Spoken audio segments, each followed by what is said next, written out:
Olá pessoal, meu carinho especial onde você estiver agora.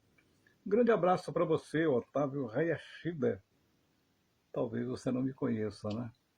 Muita gente me conheceu já. Fiz um lançamento de um livro. Eu fui o primeiro, né? O primeiro cara a escrever um livro sobre o Japão. Isso em 1992. A verdade sobre o trabalho do Japão, a vida do Dekasegi. De lá para cá, muita gente já escreveu, né? Inclusive, na época, os jornais, as revistas que circulavam, as revistas portuguesas, né, em língua portuguesa, nem sabia que eu existia, né? Mas eu existia na época. Foi uma tiragem de quase 5.000 livros, vendia questão de um mês. E foi na época do Plano Collor, eu não tive dinheiro, para refazer, né, republicar o livro, né, porque as editoras, quando recebem seu livro para revender, elas demoram 45 para 60 dias para repor o dinheiro, você acredita? E numa época onde existia aqueles juros, né? Os juros do overnight, vocês lembram, não? Vocês nem lembram, né? Foi daquele presidente que deu um bote em todo mundo, né? E os juros era exorbitante, né? Então, o que valia hoje, amanhã já não valia mais nada. Mas não é sobre isso que eu quero falar, não. Eu quero falar sobre as gafes de um narrador de futebol. Quantas gafes que eu já não tive, né? Você desculpe do cenário aqui, no fundo, é a parede do meu quarto. Tepa aqui é isso mesmo, tá?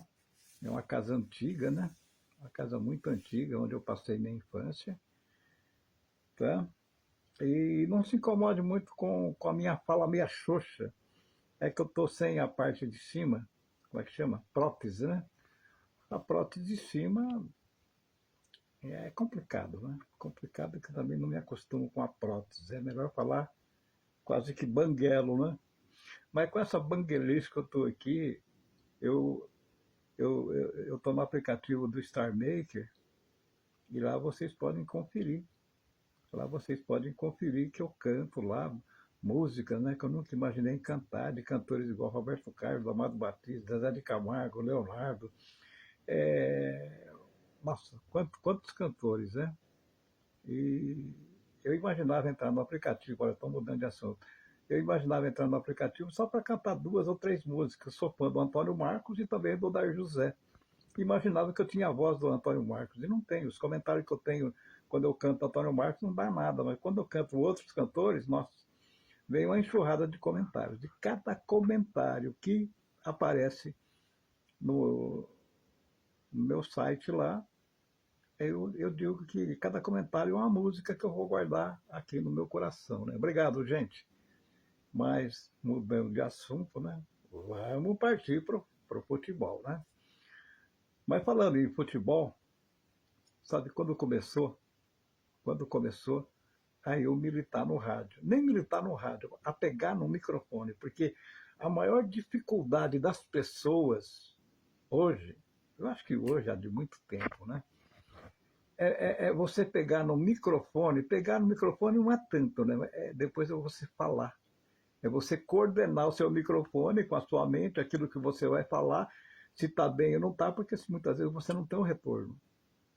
Agora, quando você está numa rádio, você está numa televisão, você tem um retorno daquilo que você fala, é igual cantar também. Quando eu canto, eu coloco o meu microfone aqui no camelódromo e tenho o retorno, por isso que eu consigo cantar. Então eu estou ouvindo aquilo que eu estou falando.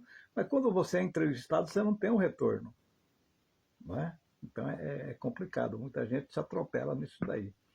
Mas o meu início foi justamente quando eu estudava no Senai, fazia mecânica geral. Alô, pessoal da mecânica geral, mecânica de automóveis e também da marcenaria. Um grande abraço para vocês.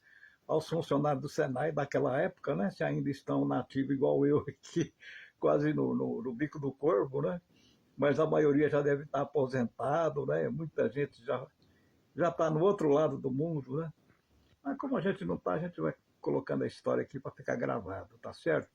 Mas naquela época, o então falecido, em memória, saudoso Imer Lombardi, no Paraná, na Rádio Clube, ele era chamado de Lombardi Júnior. Mas aqui a gente conheceu ele como Imer Lombardi, na Rádio Piratininga de Presidente Prudente, que era lá na Rua Mafei, hoje é Calçadão, depois mudou-se para a Rua Doutor Gurgel. Mas voltando para o professor Imer Lombardi, que ele esteja em bom lugar, né? Ele me aconselhava, né? Me aconselhava muito a não imitar quando eu entrava na sala dele, né? Que era a aula de português, eu imitava como é que chama aquele cara da Rádio Globo, de São Paulo, da rádio? Oi, gente! A rádio, entendeu? Esse era o bordão que eu fazia quando era moleque. Eu era moleque, era danado mesmo. Eu entrava na sala de aula e imitava Meu Deus, esqueci o nome do cara, meu. Esqueci o nome do cara, nem sei se esse locutor ainda está vivo, né? Oi, gente! Era um programa matinal, né? E o professor Imer não gostava muito disso daí, não. Mas aí, como eu era o organizador de formatura, na época, né, do Senai, daquela época, muito tempo atrás, ó, ninguém se lembra mais, não. Tá louco, é muito tempo atrás. Né? A maioria que se formou já está no outro mundo, né? E eu aqui falando abobrinha. Mas aí o professor Imer, ele tinha um programa na Rádio Piratininga, à tarde, e ele me convidou, como organizador de formatura, ele me convidou para falar sobre a formatura, o que estava fazendo, né?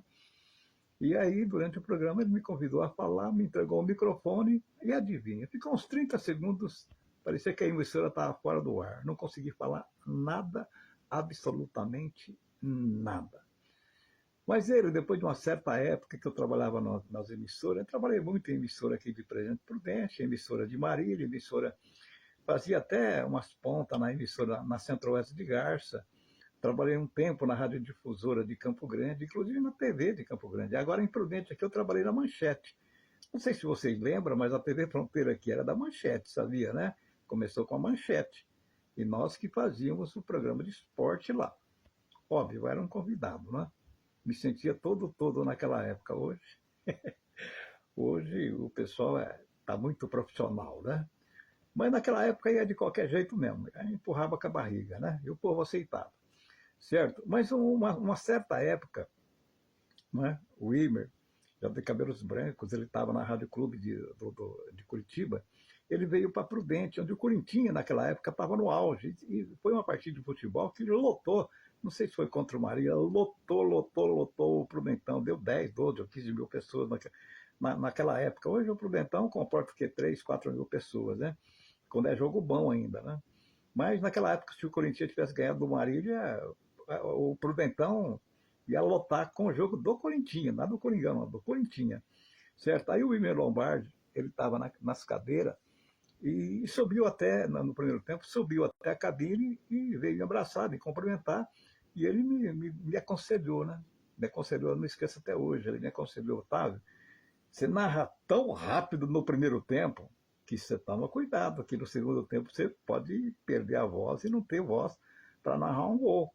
Tá? Então vai narrando devagarzinho. É igual o Osmar Santos. O Osmar Santos, quando ele narra futebol, ele narra como se ele estivesse falando, entendeu? Agora, uma boa parte desses narradores pé de jaca igual eu, narrava gritando, quer dizer, você não aguenta, cara, você não aguenta. Agora, narrar é imprudente, vamos dizer, narrar na sua cidade, você não tem um retorno da linha. Você lembra da linha da Telesp? Você não tem um retorno da linha. Agora, quando você narra em cidades longes, né? Longas, né? Cidade longe daqui de Prudente, Ribeirão Preto, Franca, Taubaté, Rio Claro, Piracicaba, o retorno vem para você. Você consegue narrar 3, 4, 5 horas, né? Mas tá bom, aqui já está dando quase 10 minutos, eu vou encerrar. No próximo capítulo eu continuo falando tanta abobrinha que são gafes que narradores de futebol tem, radialista tem, apresentador de televisão tem, uma série de coisas, né? Tá certo? Mas eu vou dizendo aqui um pouquinho da minha vida. Obrigado, gente, pelo carinho, pela paciência. Até o próximo vídeo. Tchau.